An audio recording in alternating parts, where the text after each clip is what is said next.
अस्सलाम वालेकुम। घरे घरे उजाला बातों रे घर से, घरे घरे उजाला बातों रे घर से, अमीना माँ का तोरे नूर बरसे, अमीना माँ का तोरे नूर बरसे।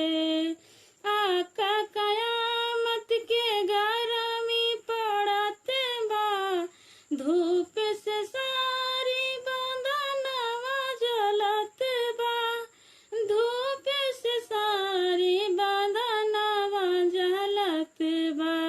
अरे चादर ओढ़ा दया का हमरे सर पे, अरे चादर